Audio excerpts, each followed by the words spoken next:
नमस्कार, न्यूज लोग देख रहे हैं आप और न्यूज की दुनिया में आपका स्वागत है। मेरा नाम अक्षय कुमार सिंह है।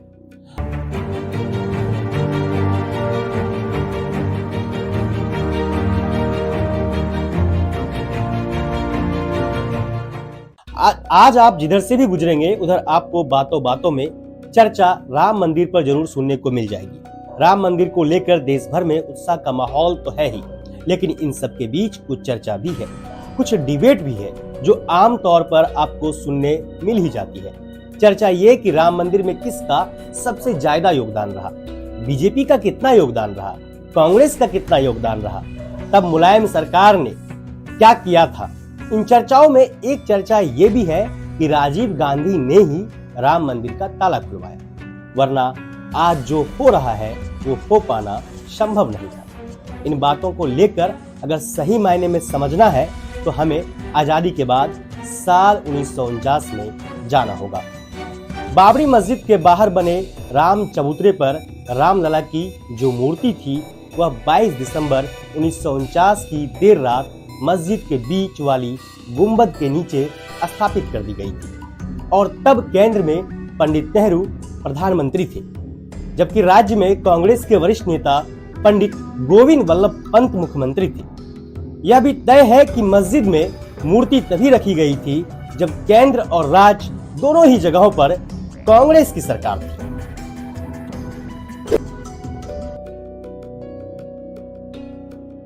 जब बाबरी मस्जिद की गुंबद के नीचे रामलला की मूर्ति रखी गई तो 23 दिसंबर 1949 को मस्जिद पर ताला लगा दिया गया। खुद प्रधानमंत्री पंडित नेहरू और मुख्यमंत्री गोविंद वल्लभ पंत ने कोशिश की कि मूर्ति को मस्जिद से बाहर निकालकर फिर से राम चबूतरे पर रख दिया जाए, लेकिन तब फैजाबाद के डीएम रहे के नायर ने सुरक्षा व्यवस्था का हवाला देकर आदेश मानने से ही इनकार कर दिया और राज्य सरकार को मजबूरी में मस्जिद पर ताला लगाना पड़ गया था।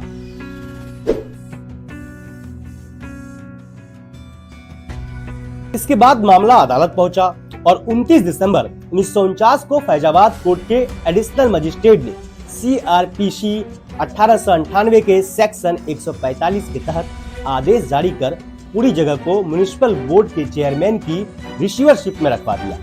आसान भाषा में कहें तो अब उस परिसर की रखवाली राज्य सरकार को करनी थी और परिसर पर सरकारी ताला जड़ा जा चुका था, जिसकी वजह से बाबरी मस्जिद का बतौर मस्जिद इस्तेमाल बंद हो गया। इसके बाद फैजाबाद सिविल जज की अदालत में याचिकाओं की बार आ गई। हिंदू पक्ष ने कहा कि उन्हें पूजा करने दी जाए और ताला खोला जाए। मुस्लिम पक्ष ने कहा कि ताला खोला जाए ताकि वे मस्जिद का इस्तेमाल कर सके। मामला अदालत की चौखट से गुजरता हुआ 1985 तक पहुंच गया।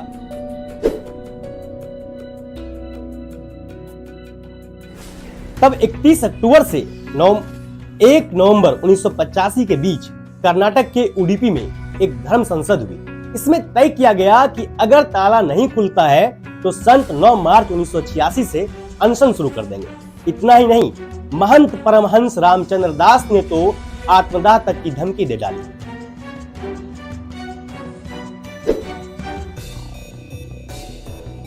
उस वक्त राजीव गांधी शाहबानो प्रकरण पर सुप्रीम कोर्ट का फैसला आने और संसद में कानून बनाकर उस फैसले को पलटने को लेकर हिंदुओं के निशाने पर थे। अरुण नेहरू और माखन लाल फोतेदार समेत कांग्रेस के कई नेताओं ने उन्हें सलाह दी कि वह राम मंदिर का ताला खुलवा दे तो शाहबानो प्रकरण की वजह से जो हिंदू कांग्रेस से नाराज हैं वो खुश हो जाएंगे।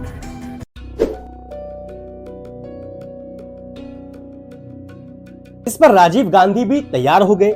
इस बीच फैजाबाद के ही एक वकील उमेश चंद्र ने 28 जनवरी 1986 को निचली अदालत में ताला खोलने की याचिका दाखिल कर दी, लेकिन निचली अदालत के जज ने कहा कि केस से जुड़े कागजात हाईकोर्ट में है, जिन्हें देखे बिना फैसला नहीं हो सकता। ये कहकर अदालत ने उस याचिका को ही तुरंत खारिज कर दिया। उमेश चंद्र ने इस फैसले के खिलाफ 31 जनवरी 1986 को फैजाबाद जिला जज के.एम. पांडे की अदालत में एक याचिका दाखिल कर दी। तब प्रधानमंत्री राजीव गांधी ने वीर बहादुर सिंह को संदेशा भिजवाया। उस वक्त वीर बहादुर सिंह उत्तर प्रदेश के मुख्यमंत्री थे। इस बीच उमेश चंद्र की याचिका पर जिला जज के.एम. पांडे ने स्थानीय प्रशासन से कानून व्यवस्था को लेकर राय ली। तब फैजाबाद के तत्कालीन डीएम इंदु कुमार पांडे और एसपी करमवीर सिंह ने कोर्ट में हल्फनामा दिया कि ताला खुलने से किसी तरह की कानून व्यवस्था की दिक्कत नहीं होगी, और अगले ही दिन यानी 1 फरवरी 1986 की शाम 4:40 पर जज के.एम. पांडे ने अपना फैसला सुनाया।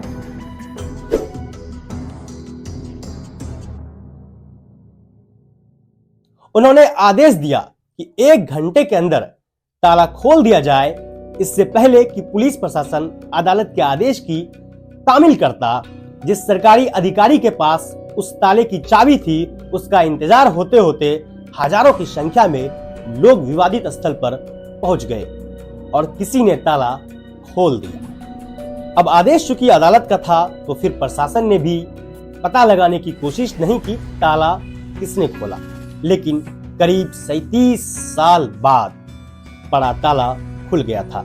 हालांकि ताले के खुलने की एक और कहानी है, जो राजीव गांधी के प्रधानमंत्री रहने के दौरान पीएमओ के संयुक्त सचिव और दून स्कूल में राजीव गांधी के जूनियर रहे आईएएस अधिकारी वजाहत हबीबुल्लाह बताते हैं। वह कहते हैं कि 1 फरवरी 1986 को अयोध्या में बाबरी मस्जिद का जब ताला खुला, तो राजीव गांधी को उसके बारे में कोई जानकारी ही नहीं थी। ताला खोलने का फैसला राजीव गांधी की कैबिनेट में वे राज्य मंत्री रहे अरुण नेहरू और गृह मंत्री वीर बहादुर सिंह ने लिया था, जिसकी वजह से राजीव गांधी और अरुण नेहरू के बीच इतनी तल्खी बढ़ी कि अरुण नेहरू से मंत्रालय भी छीन लिया गया। 1 फरवरी 1986 को ताला खोलने के दौरान जो हुआ था, उसे देखकर ये कहानी गले नहीं उतरती है, क्योंकि उस समय सिर्फ दूरदर्शन ही एक न्यूज चैनल हुआ करता था और फैजाबाद में दूरदर्शन का कोई दफ्तर भी नहीं था। हालांकि ताला खुलने के 1 घंटे के अंदर ही दूरदर्शन ने उस घटना का लाइव प्रसारण किया था, जो अपने आप में साबित करने के लिए पर्याप्त है कि बिना सरकार की सहमति के दूरदर्शन ऐसी कवरेज ही नहीं कर सकता था। अगर राजीव गांधी की सहमति नहीं होती तो जिला जज के इस फैसले के खिलाफ ऊपरी अदालत में अपील भी की जाती, लेकिन जिला जज के फैसले को किसी ने भी चुनौती नहीं दी थी और जो ताला खुला तो फिर खुला ही रहा।